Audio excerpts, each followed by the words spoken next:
Bonjour, je suis Pernali Sénut, assistante ingénieure en sciences sociales au CESP, le Centre européen de sociologie et de sciences politiques, qui est une unité mixte de recherche de l'École des hautes études en sciences sociales, l'Université Paris 1 Panthéon-Sorbonne et du CNRS.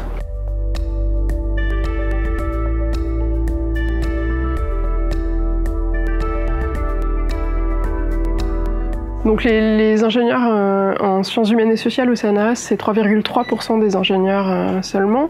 Donc c'est la branche la plus petite, c'est aussi dans les plus âgés et la plus diplômée aussi. Alors il y a les archéologues et les historiens dont les effectifs stagnent, les géomaticiens qui étaient vraiment peu nombreux et dont les effectifs ont quasiment doublé, ils doivent être une toute petite centaine aujourd'hui. Et puis tous les métiers qui ont trait à la production et à l'analyse de données et aux enquêtes, où là nos effectifs ont quasiment été divisés par 2 en l'espace de 10 ans. Ce qui fait qu'il y a des agents qui se retrouvent vraiment isolés dans leur laboratoire aujourd'hui, qui peuvent perdre en compétences au fil des années. Donc ça, c'est des constats qui ont été observés par l'Observatoire des métiers et de l'emploi scientifique du CNRS, qui préconisait notamment la création d'un réseau métier.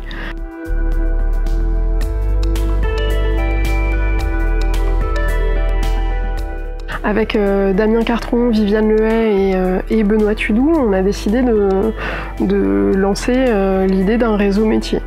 Donc voilà, c'est au titre de la fondation de Mathéa-SHS qu'on a obtenu le cristal.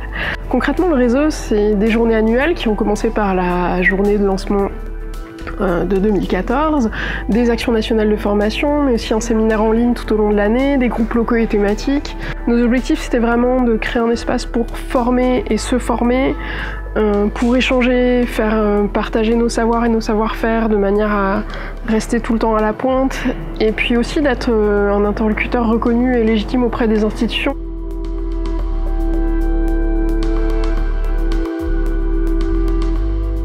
Pour nous, cette médaille, c'est vraiment la reconnaissance de nos métiers, la reconnaissance de la dynamique qu'on a réussi à impulser, de créer cet espace de diffusion et de partage. Le réseau métier aujourd'hui, c'est 420 personnes, en tout cas sur la liste de diffusion, et c'est parce qu'il y a plein d'ingénieurs qui se sont mobilisés et qui sont intéressés par cette démarche que le réseau fonctionne.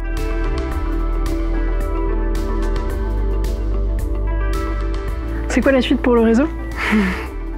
Il y a le fait de pouvoir passer la main à un moment donné, d'avoir de plus en plus de membres actifs et pour que le réseau repose pas que sur nous, mais c'est vraiment bien parti.